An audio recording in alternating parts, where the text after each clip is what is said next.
하나님 말씀 보겠습니다. 출애굽기 2장 1절부터 10절까지 말씀입니다.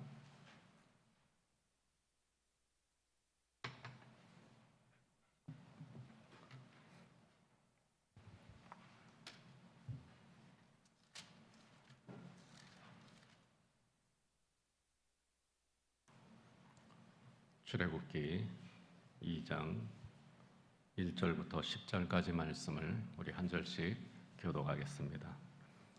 레위 가족 중 한 사람이 가서 레위 여자에게 장가들어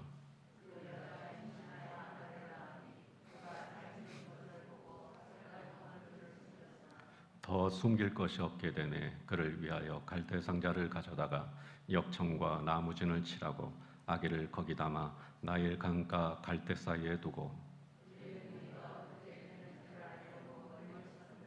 바로의 딸이 목욕하러 나일 강으로 내려오고 시녀들은 나일 강가를 거닐 때 그가 갈대 사이에 상자를 보고 시녀를 보내어 가져다가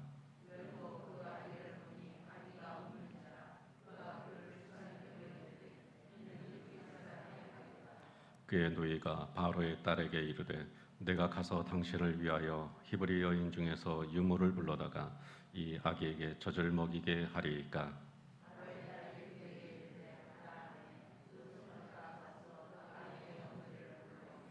바로의 딸이 그에게 이르되 이 아기를 데려다가 나를 위하여 젖을 먹이라.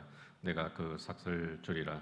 여인이 아기를 데려다가 젖을 먹이더니 그 아기가 자라매 바로의 딸에게로 데려가니 그가 그의 아들이 되니라. 그가 그의 이름을 모세라 하여 이르되 이는 내가 그를 물에서 건져내었음이라 하였더라. 아멘.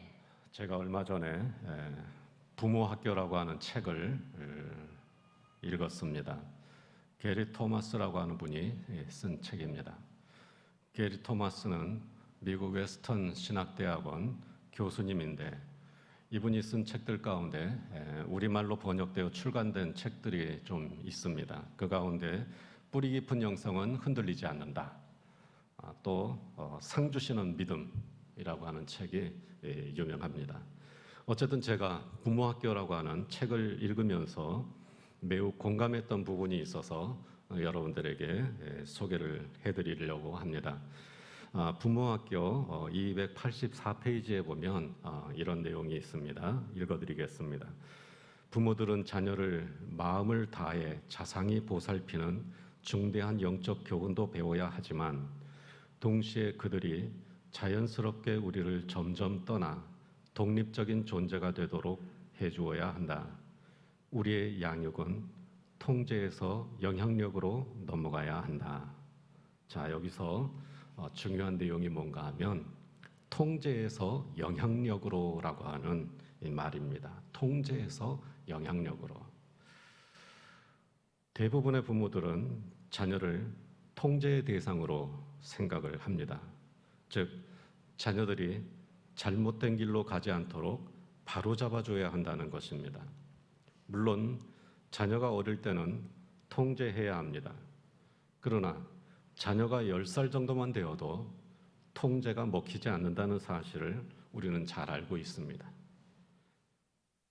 그러므로 자녀의 성장 과정에 맞추어서 점차적으로 통제를 풀고 영향력으로 자녀 교육의 중심을 옮겨가야 한다는 것입니다. 그런데 간혹 반대로 양육하는 부모들이 있습니다. 어릴 때는 전혀 통제를 안 해요. 어릴 때 통제를 해야 되는데 어릴 때는 전혀 통제를 안 합니다. 그러다가 아이가 커가면서 말을 안 들으니까 그때부터 통제를 점점 강화하는 겁니다. 사실은 이 아이가 성장함에 따라서 통제를 점점 줄여나가야 되는데 간혹 어떤 부모들은 통제를 안 하다가 점점 성장하는데 어른이 돼가는데 더 통제를 더 강화하는 겁니다. 왜 그렇습니까? 어릴 때 통제를 안 하니까 말을 안 들어요. 말을 안 들으니까 계속해서 통제하는 겁니다. 그런데 사실은 그 반대예요.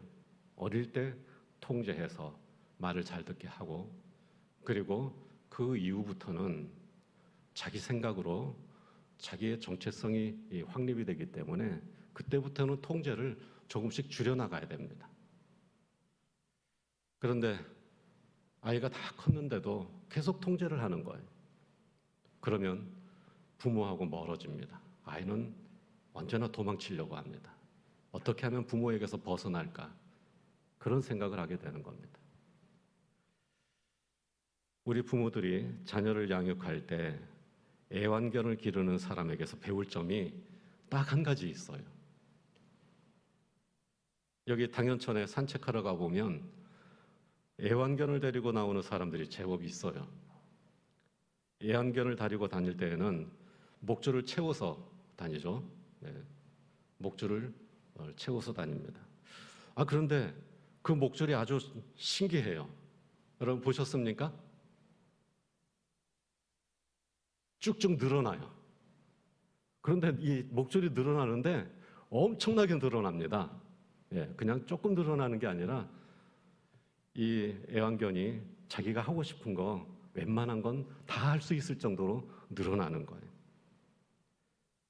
개가 주인 옆에서 갈 때는 목줄이 짧아요. 그러다가 개가 뭔가 자기가 좋아하는 것을 보면 막 달려가는데 그러면 목줄이 쭉 늘어납니다. 자기가 좋아하는 것을 보고 오기에는 충분해요. 하지만 무한정 늘어나지는 않아요. 너무 멀리 가면 목줄이 땡기니까 다시 주인에게로 돌아와요. 땡기는 거예요. 너무 멀리 가면 땡깁니다. 텐션이에요, 텐션. 약간의 긴장과 갈등이 있지만 조금 놓아주면 이 텐션이 있어가지고 다시 돌아오는 겁니다.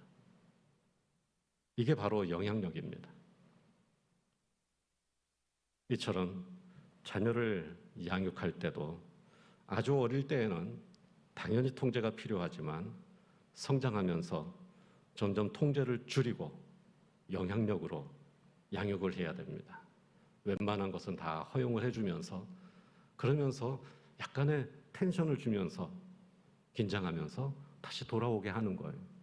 이게 부모가 가진 자녀에 대한 영향력이죠. 게리 토마스라고 하는 분도 애완견으로 예를 들어서 설명을 하더라고요. 아내와 아들과 함께 애완견을 데리고 공원에 갔습니다. 그런데 이 좀 굉장히 몸집이 큰 개예요. 리트리버스라고 하나 제가 정확한 이름을 모르겠는데요. 굉장히 큰 개입니다.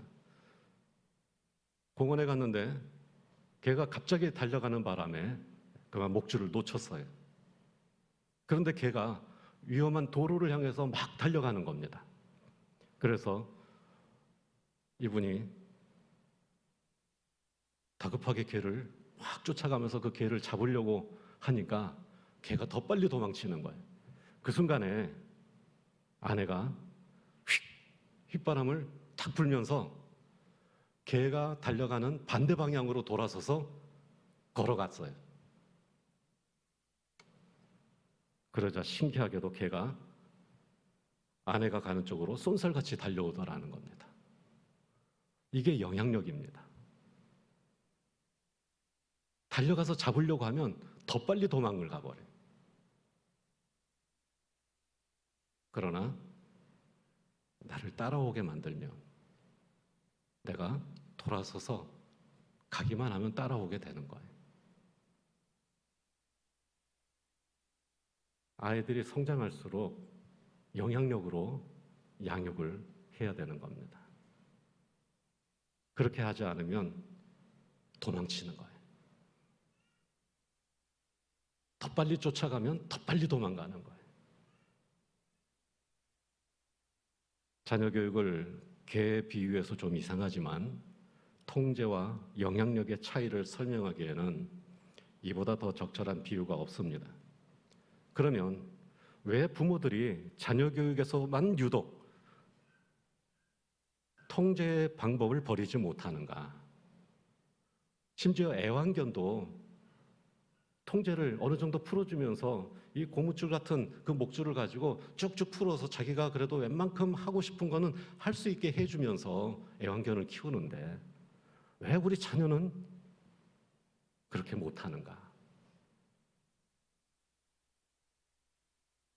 그 이유를 게리 토마스 교수님은 두려움 때문이라고 말을 합니다. 두려움. 어떤 두려움입니까? 자녀가 잘못되지는 않을까? 자녀가 내 기대를 이루지 못하게 되는 것은 아닌가? 나를 실망하게 하지는 않을까? 여러분, 우리 자녀에 대한 염려와 걱정, 근심 굉장히 많잖아요. 그 자녀에 대한 걱정, 근심에서 오는 두려움 때문에 계속 통제에 집중을 하는 겁니다. 그러나 통제하면 할수록 자녀는 부모와 멀어지게 되어 있습니다. 특히 성장한 자녀는 통제 가지고 안 돼요. 오히려 점점 도망칩니다. 이처럼 두려움에 지배당하는 통제 중심의 양육은 자녀가 최대한 빨리 그리고 최대한 멀리 반대쪽으로 달아나게 하는 것입니다. 요즘 헬리콥터맘이라고 하는 말이 있습니다. 헬리콥터맘 들어보셨죠? 네. 헬리콥터맘이 뭡니까? 자녀를 놓아주지 못하고 자녀가 늘 걱정이 되니까 끊임없이 불안해하면서 자녀의 주위를 맴도는 부모를 말하는 겁니다. 자녀가 다 컸는데도 늘 자녀의 주위를 맴도는 거예요. 걱정이 돼가지고.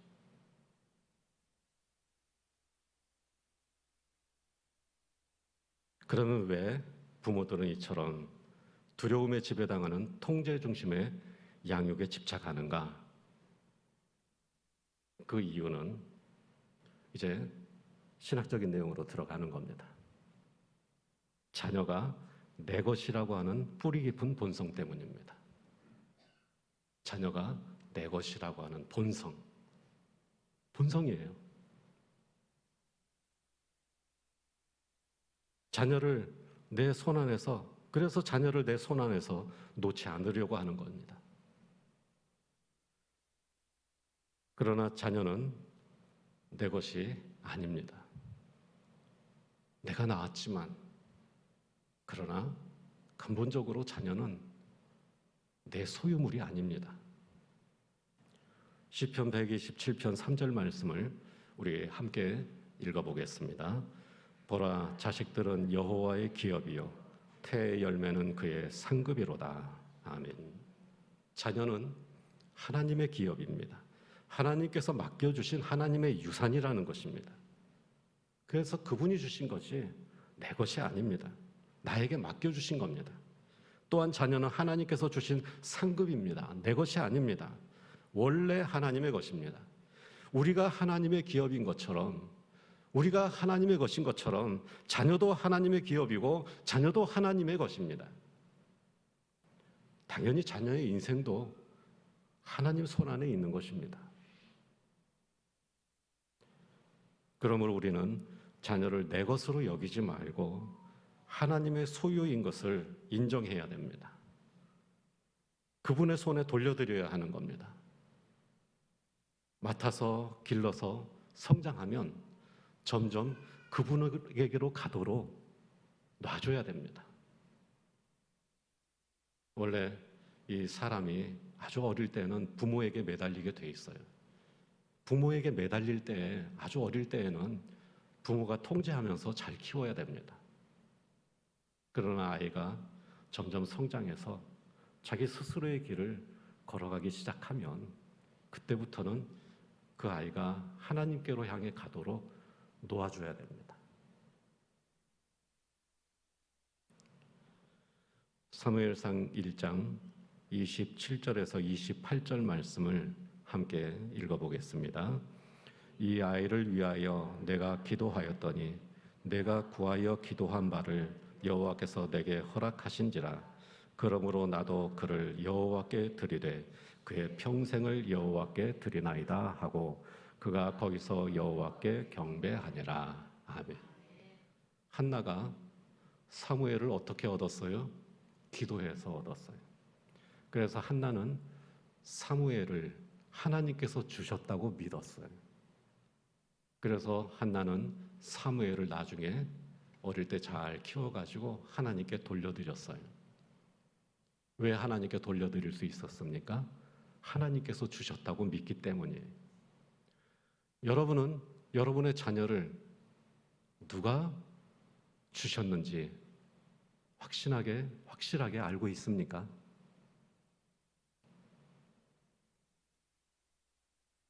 여러분의 자녀를 하나님께서 주셨다고 여러분들이 믿고 있으리라고 저는 기대합니다. 여러분의 자녀를 하나님께서 주신 것이라고 여러분이 믿는다면 여러분은 여러분의 자녀를 하나님께 다시 맡길 수 있습니다. 하나님의 자녀를 하나님께 다시 돌려드립니다.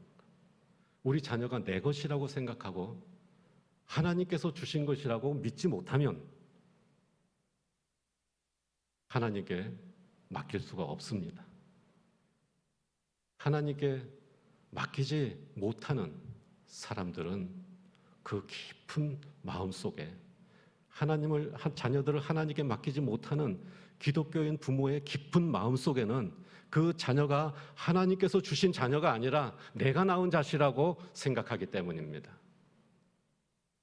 그래서 끝까지 붙잡는 거예요. 끝까지 놔주지 않는 거예요. 여러분, 한나와 사무엘의 이 관계는 성경에 나오는 아주 특별한 관계가 아니라 우리 모든 믿는 사람들의 모범입니다. 한나는 사무엘을 하나님이 주셨다고 믿었어요. 하나님이 주셨다고 믿었기 때문에 그는 사무엘을 하나님께 맡길 수 있었습니다. 우리도 우리 자녀를 하나님께서 주신 것이라고 믿으면 우리도 역시 우리 자녀를 하나님께 맡길 수 있습니다. 오늘 말씀을 보면 모세의 어머니 요게벳도 아들을 하나님께 맡겼습니다. 당시 히브리인들은 애굽의 노예였습니다. 애굽 왕은 히브리인들이 점점 강성해지자 남자아이가 태어나면 다 죽이라고 했습니다. 참으로 끔찍한 일이고 상상할 수 없는 일이지만 고대 사회에는 간혹 있었습니다. 다 죽이라고 했습니다. 남자아이가 태어나면 다 죽이라고 했어요. 그때 모세가 태어났습니다. 모세의 어머니가 보니까 너무나 사랑스러웠습니다. 누군들 자기가 낳은 자식이 사랑스럽지 않을 수가 있겠어요. 모세의 어머니도 자기가 낳은 아들이 너무 사랑스러웠어요. 2절 말씀을 함께 읽어보겠습니다.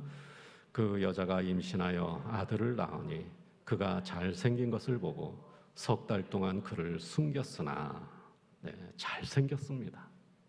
잘생겼어요. 여러분도 보니까 다 자기 자식은 다 잘생겼다고 굳게 믿고 있더라고요. 왜 그럴까요? 내가 낳았으니까. 내 자식이니까. 이쁘고 사랑스럽고 보기에 너무 좋은 거예요. 여기 잘생긴 것을 보고 해서 이 표현이 히브리 원문으로 보면 보기에 좋았다라고 하는 뜻이에요. 그런데 이 말이 하나님께서 세상을 창조하신 후에 보시기에 좋았더라라고 하는 말씀이 있잖아요. 그 말씀하고 똑같아요. 하나님께서 창조하신 세상을 보고 보시기에 좋았던 것처럼 이 어머니도 아들을 낳고 보기에 너무 좋았어요.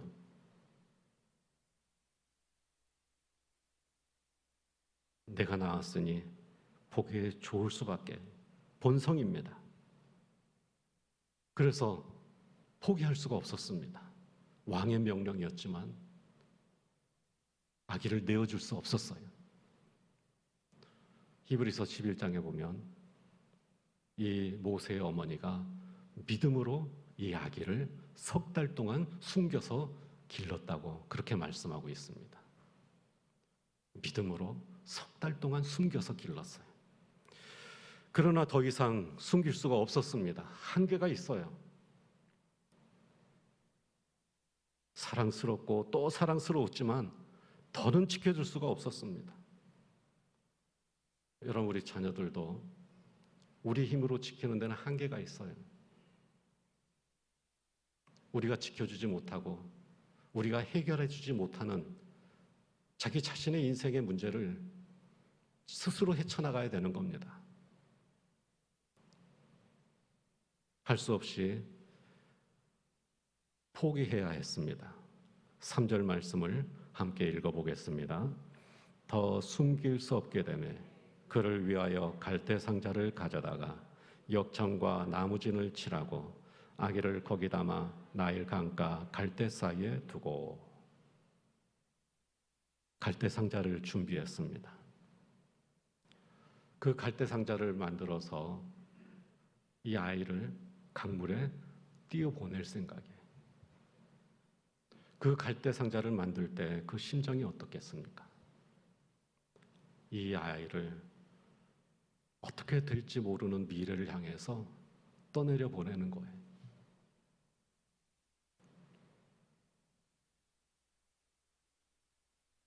그리고 거기에 아기를 담아서 나일강에 띄어 보냈습니다. 그때 모세의 어머니는 어떤 마음이었을까요? 그 갈대 상자, 그 흐르는 강물 따라 흘러내려갈 때 얼마나 마음이 아팠겠습니까? 얼마나 눈물을 흘렸을까요? 하지만 요게벳의 마음속에는 흔들리지 않는 한 가지 믿음이 있었습니다. 그게 뭔가 하면 갈대 상자에 대한 믿음이에요. 제가 오늘 제목을 모세의 갈대 상자가 아니라 요게벳의 갈대 상자라고 했습니다. 이 갈대 상자는 요게벳의 갈대 상자예요. 마음이 흔들리고 감정이 떨리고 어쩔 줄 몰랐지만 너무 슬프고 힘들었지만 그러나 이 요게벳의 마음속에는 이 갈대 상자에 대한 믿음이 있었다는 겁니다. 갈대로 만든 상자. 여기서 상자라고 하는 단어가 특이합니다. 테바라고 하는 히브리어인데 방주라는 뜻을 가진 고대어입니다. 그래서 쉽게 사용하는 단어가 아니에요. 방주라고 하는 뜻을 가진 고대 언어입니다. 상자라고 하는 말을 쓰려면 굳이 이 단어를 쓸 필요가 없어요. 게다가 성경에서는 이 단어를 노아의 방주와 여기 갈대 상자를 말할 때만 사용했습니다. 무슨 뜻입니까? 성경은 이 갈대 상자와 노아의 방주를 연결시키고 있는 겁니다. 왜 성경이 이 갈대 상자와 노아의 방주를 연결시킵니까? 요게벳의 마음속에 이 갈대 상자를 노아의 방주로 여기는 믿음이 있었다는 것입니다. 갈대로 만든 상자, 조그만 상자이지만 그러나 요게벳이 이 상자를 만들 때 노아의 방주를 생각하면서 만든 겁니다. 그래서 성경은 오직 노아의 방주라고 할 때 그 방주에 사용되었던 고대어를 이 갈대 상자라고 하는 이 상자라고 하는 단어로 선택을 한 거예요. 다시 말하면 요게벳의 갈대 상자는 노아의 방주를 의미하며 요게벳의 소망이 바로 이 갈대 상자에 있었다고 하는 것입니다. 요게벳은 믿음으로 이 갈대 상자를 만들었습니다. 노아의 방주가 노아의 가족을 살린 것처럼 이 갈대 상자가 모세를 살릴 것을 믿고 하나님께 아이를 맡긴 것입니다. 요게벳은 자신의 힘으로 지킬 수 없는 아이를 하나님의 손에 맡겼습니다.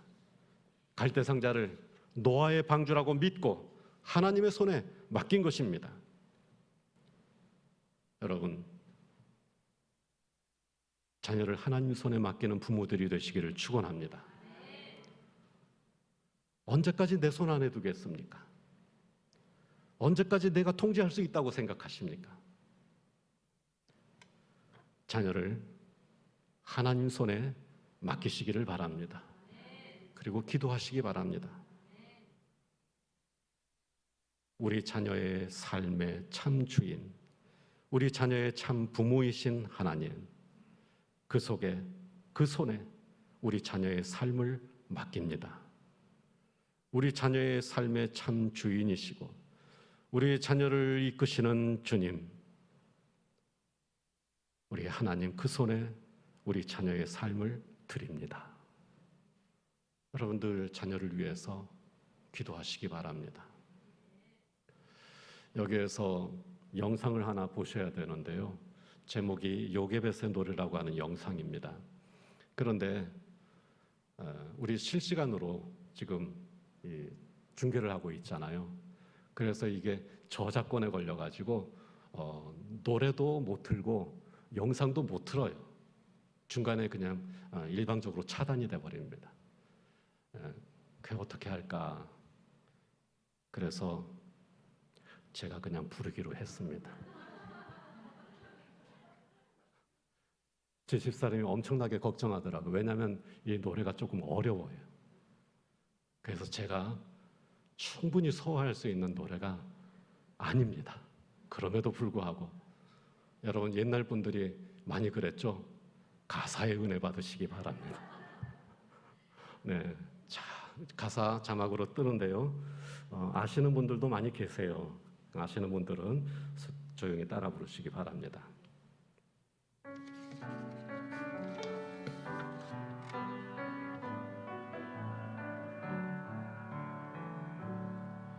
작은 갈대 상자 물이 새지 않도록 역창과 나무 진을 칠하네.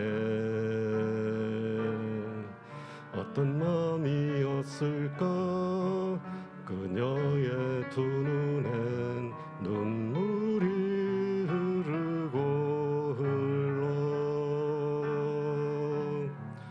동그란 눈으로 엄마를 보고 있는 아이와 입을 맞추고 상자를 덮고 강가에 띄우며 간절히 기도했겠지.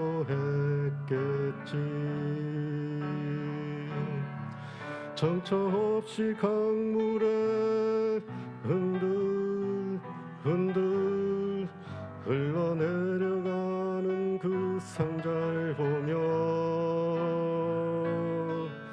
눈을 감아도 보이는 아이와 눈을 맞추며 주저앉아 눈물을 흘렸겠지. 너의 삶의 참주인 너의 참부모이신 하나님 그 손에 너의 삶을 맡긴다. 너의 삶의 참주인 너를 이끄시는 주 하나님 그 손에 너의 삶을 드린다.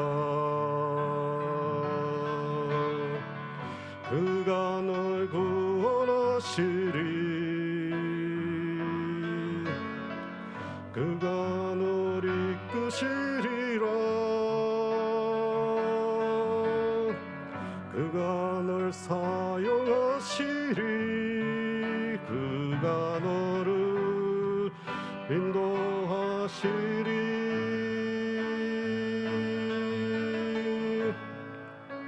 너의 삶의 참주인 너의 참부모이신 하나님 그 손에 너의 삶을 맡긴다. 너의 삶의 참주인 너를 이끄시는 주 하나님 그 손에 너의 삶을 드린다. 너의 삶의 참주인 너의 참부모이신 하나님 그 손에 너의 삶을 맡긴다. 너의 삶의 참주인 너를 이끄시는 주 하나님 그 손에 너의 삶을 드린다. 아멘. 아이고 감사합니다. 정말 우리 하나님께 우리 자녀를 맡기는 수밖에 없습니다. 우리 자녀를 하나님께서 나에게 주신 자녀라고 생각한다면 우리는 결국 하나님께 돌려보내야 되는 겁니다. 언제까지 내가 통제할 수도 없고 언제까지 내가 돌봐줄 수도 없어요. 우리 힘으로 우리 자녀를 보호하는 데는 한계가 있습니다. 모세의 어머니 요게벳도 어린 모세를 보호하고 지켜주려고 애를 썼지만 한계가 있었습니다. 더는 자기 힘으로 보호해 줄 수가 없었습니다. 그런데 여러분, 만약에 말이죠, 요게벳이 더 이상 자기 힘으로 보호해 줄 수 없는데도 그런데도 자기 아이라고 그대로 붙잡고 있었다면 여러분 어떻게 됐겠습니까? 모세는 살아남을 수 없었을 것입니다. 보내야 됩니다. 대신 그냥 보내는 것이 아니라 하나님의 손에 맡겨서 보내야 됩니다. 요게벳은 어린 모세를 갈대 상자에 넣어서 강물에 띄어보냈습니다. 그냥 보낸 것이 아닙니다. 노아의 방주처럼 그 갈대 상자를 하나님이 보호하시고 모세를 보호해 주실 것을 믿었습니다. 이 믿음으로 하나님께 아이를 맡겼을 때 아이가 다시 돌아올 수 있었습니다. 9절 말씀을 함께 읽어보겠습니다. 바로의 딸이 그에게 이르되 이 아기를 데려다가 나를 위하여 젖을 먹이라. 내가 그 삭슬 주리라. 여인이 아기를 데려다가 젖을 먹이더니. 아멘. 여기 이 여인이 누굽니까? 모세의 어머니입니다. 모세를 갈대상자에 담아서 이것이 노아의 방주라고 믿으면서 그 아이를 떠나보냈을 때, 하나님의 손에 맡기고 떠나보냈을 때 그 아이가 내 품으로 돌아온 겁니다. 여러분, 여러분의 자녀들도 힘들고 어려울 때마다 여러분들의 품으로 돌아오게 되기를 바랍니다. 점점 더 멀리 가는 것이 아니라 항상 부모와 가까이 있기를 원하고 부모를 그리워하고 그리고 부모의 영향력 아래 있기를 원하는 그런 자녀들이 될 수 있기를 축복합니다. 그렇게 하려면 여러분들이 먼저 믿음의 영향력을 가져야 됩니다. 그리고 그 믿음의 영향력을 가지고 본을 보여야 됩니다. 그렇게 할 때 우리 자녀들이 그 믿음의 영향력 아래에 들어옵니다. 그리고 그때 우리가 그 자녀를 믿음으로 하나님께 맡길 때 그 자녀는 틀림없이 모세와 같이 하나님께 귀하게 쓰임받는 사람이 될 수 있을 것입니다. 다시 돌아옵니다. 이 믿음이 영향력입니다. 그래서 여러분들이 자녀가 장성했을지라도 또 여러분들이 자녀들에게 대놓고 말하지는 못하더라도 이런 느낌을 항상 주세요. 어떤 느낌이냐? 너는 하나님의 자녀란다. 너의 삶을 하나님께 맡기면 하나님이 너를 지켜주실 거야. 나도 하나님이 너를 지켜주시기를 항상 기도할게. 힘내. 파이팅! 네. 이런 말을 꼭 안 하셔도 괜찮아요. 그저 아이들에게 그런 느낌이 들도록 여러분이 행동하세요. 그 믿음을 가지고 사는 모습을 보여주세요. 그러면 그 믿음의 영향력 안에 그 아이가 항상 거하게 될 것입니다. 그리고 자녀를 위해서 이렇게 기도하시기 바랍니다. 여러분, 우리 교회에서는 자주 하지 않는 일이지만 여러분, 제가 한 구절씩 읽을 테니까 여러분들 저를 따라서 함께 기도하시기 바랍니다. 자, 기도하겠습니다. 하나님, 자녀가 잘못될까 봐 늘 두려웠습니다. 따라서 하세요.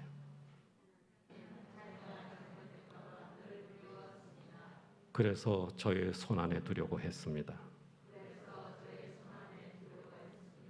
이제 우리 자녀를 하나님 손에 맡깁니다. 갈대 상자에 태워서 보냅니다. 하나님께서 참 부모가 되어 주시고 하나님께서 이끌어 주시옵소서. 예수님 이름으로 기도합니다. 아멘.